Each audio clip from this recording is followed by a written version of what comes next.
Student, standard second, subject Hindi, lesson number 70, अनुनासिक। उ ये अनुनासिक है। हिंदी भाषा में चंद्र बिंदु की मात्रा का प्रयोग और उसकी पहचान करना हम आज सीखेंगे। ओके स्टूडेंट, ये है चंद्र बिंदु की मात्रा।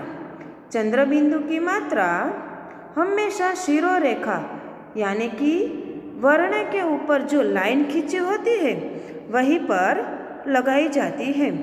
ये आधे चंद्रमा की तरह होती है। इसके साथ ये बिंदी भी लगाई जाती है।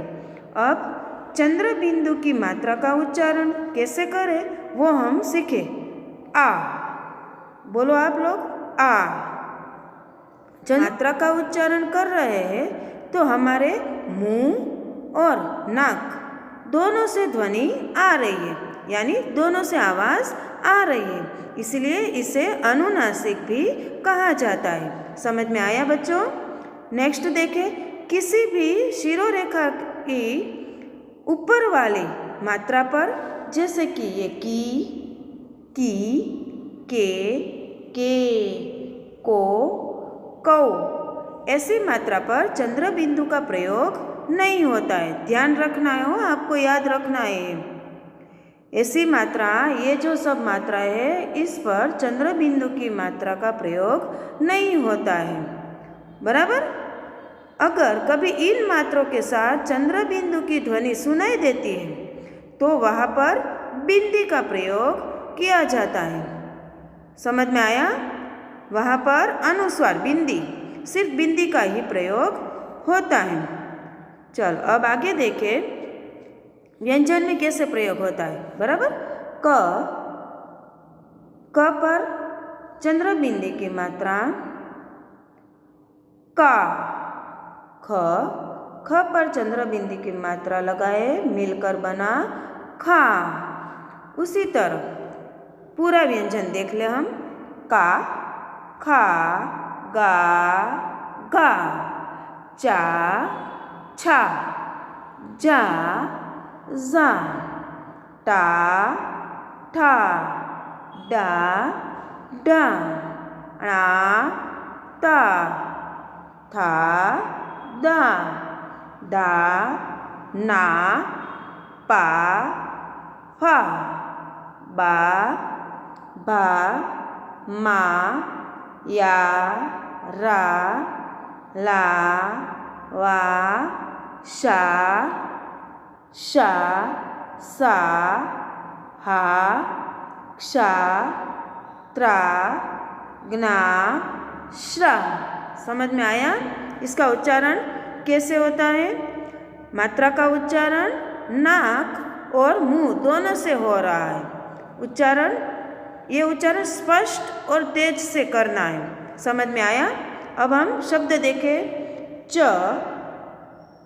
के बाजू में आ की मात्रा चा, ऊपर चंद्र बिंदु की मात्रा चा, द, चांद। समझ में आया? चांद। उसी तरह पाँच, पाँच। स्पीड में बोलना है, तेज उच्चारण करना है इसका। फिर नेक्स्ट दांत, ये तीत यानी दांत। नेक्स्ट देखें सुंड,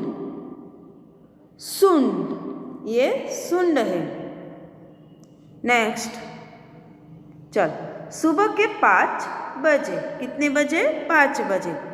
चल, आंचल बिस्तर पर आंखें खोलती है। ये आंचल है, वो सो रही है। अब सुबह होते ही वो बिस्तर पर से ही आंखें खोलती है। सुबह के 5 बजे। कितने बजे हैं? सुबह के 5 बजे है और ये आंचल बिस्तर पर आंखें खोलती है, यानी सोते हुए जागती है। अभी कुछ अंधेरा है। क्या है? 5 बजे, सुबह 5 बजे तो अंधेरा ही होता है ना, तो अभी कुछ अंधेरा है। खिड़की से आकाश में चांद दिखाता है। क्या दिखाता है? खिड़की में से चांद दिखाई देता है। हल्की हल्की बूंदें गिर रही है यानी बारिश। हल्की हल्की बारिश की बूंदें गिर रही है। आंचल अब सीढ़ियाँ उतरती है। आंचल जब उठ जाती है और सीढ़ियाँ, देखो ये सीढ़ियाँ उतर रही है, सीढ़ियाँ उतरती है। सीढ़ियाँ ऊंची है, कैसी है? ऊंची है। सीढ़ियाँ है वो ऊंची है। सीढ़ियाँ पर अंधेरा है। सुबह 5 बजे है इसलिए थोड़ा अंधेरा है, तो सीढ़ियाँ पर भी अंधेरा है। आंचल माँ के पास गई। आंचल कहाँ गई? माँ के पास। ये इसकी मम्मी है। तो आंचल माँ के पास गई। सीढ़ियाँ उतरकर आंचल माँ के पास गई। माँ बोली, चलो मुँह धो लो।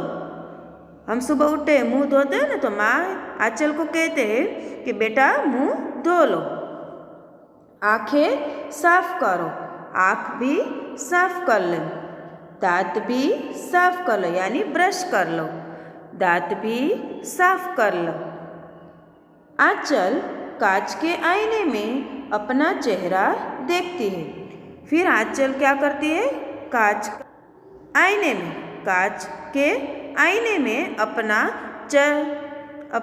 चेहरा देखती है। आँखें और मुंह साफ करती है। और फिर क्या करती है? आँखें और मुंह साफ करती है। ये आंचल है। सुबह 5 बजे आंचल बिस्तर से उठती है, आँखें खोलती है और 5 बजे है इसलिए अंधेरा भी है। खिड़की में से आकाश में चांद दिखाई देता है। हल्की हल्की बूंदें गिर रही है। फिर आंचल बिस्तर से उठकर सीढ़ियाँ उतरती है और वो मम्मी के पास जा रही है। सीढ़ियाँ कैसी है? सीढ़ियाँ ऊंची है और सीढ़ियों पर अंधेरा है। फिर वो माँ के पास जाती है और माँ इसको कहती है कि बेटा अब आप मुंह धो लो, आँखें साफ कर लो और दांत साफ कर लो यानी ब्रश कर लो। फिर आंचल क्या करती है? आंचल वॉश बेसिन के पास जाकर कांच के आईने में अपना मुंह देखती है। इसके बाद आँखें, मुंह और दांत साफ करती है। आया समझ में? ये लेसन समझ में आ गया? अनुनासिक का प्रयोग कैसे होता है? Thank you student.